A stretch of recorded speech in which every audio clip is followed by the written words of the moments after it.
எனது சுதந்திர தின நல்வாழ்த்துக்கள். என் பெயர் முகிலரசன். நான் 3ஆம் வகுப்பு படிக்கிறேன்.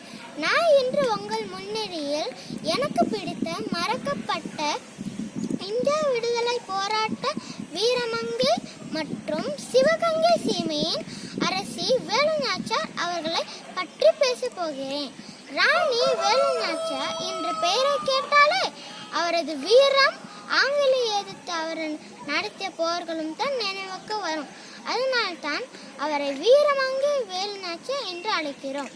ராமநாதபுரம் மன்னர் செல்லமுத்து சேதுபதி அவர்களுக்கும் முத்தாத்தல் அம்மையாருக்கும் மகளாக 1730ஆம் ஆண்டு பிறந்தார். அவர் பெண்ணாக பிறந்தாலும் அவர் ஒரு ஆண் வாரிசால் வளர்க்கப்பட்டார். கல்வி, விளையாட்டு, சிலம்பம், வாழ்வீச்சு, ஈட்டி எறிதல், அம்பு விடுதல் போன்ற அனைத்து திறன்களையும் கற்று அறிந்தார்.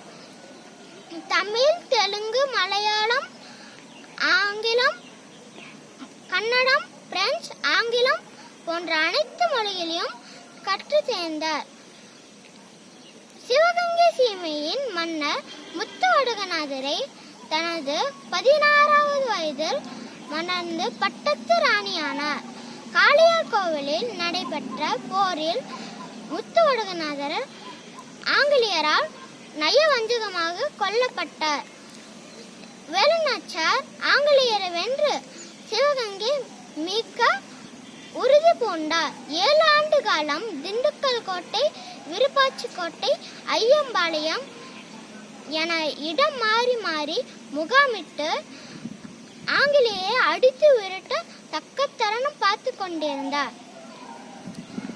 1780ஆம் ஆண்டு ஐப்பசி திங்கள் 5ஆம் நாள் வேலுநாச்சியார் தலைமையின் பெரும்படை திண்டுக்கல்லிருந்து சிவகங்கை புறப்பட்டது. கடும் போர் புரிந்து சிவகங்கை கோட்டையில் பறந்த ஆங்கிலேய கொடி இறக்கப்பட்டது. வேலுநாச்சியாரின் ஹனுமன் கொடி ஏற்றப்பட்டது. இந்த வெற்றியானது வேலுநாச்சியாரின் வீரம், மருது சகோதரன் ஆற்றல், ஐதர் அலியின் உதவி ஆகியவற்றோடு கூலியின் தியாகமும் குறிப்பிடத்தக்கது.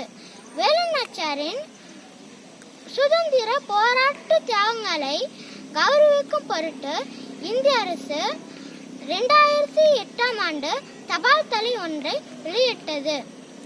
நம் குழந்தைகளுக்கு பிரான்ஸ் நாட்டை சேர்ந்த ஜோனாபான், வடநாட்டை சேர்ந்த ஜான்சி ராணி கதைகளை சொல்லி வளர்க்கும் நாம் நம் மண்ணில் பிறந்த பெருமை சேர்த்த வீரமங்கை வேலுநாச்சியார் கதைகளை சொல்லி வளர்ப்போம். வீரத்தை கொழுந்திலே கிள்ளி வளர்க்காமல் வீர கதைகளை சொல்லி வளர்ப்போம். இத்துடன் என் உரையை முடித்துக் கொள்கிறேன். நன்றி, வணக்கம். வெற்றிவேல், வீரவேல், வெற்றிவேல், வீரவேல்.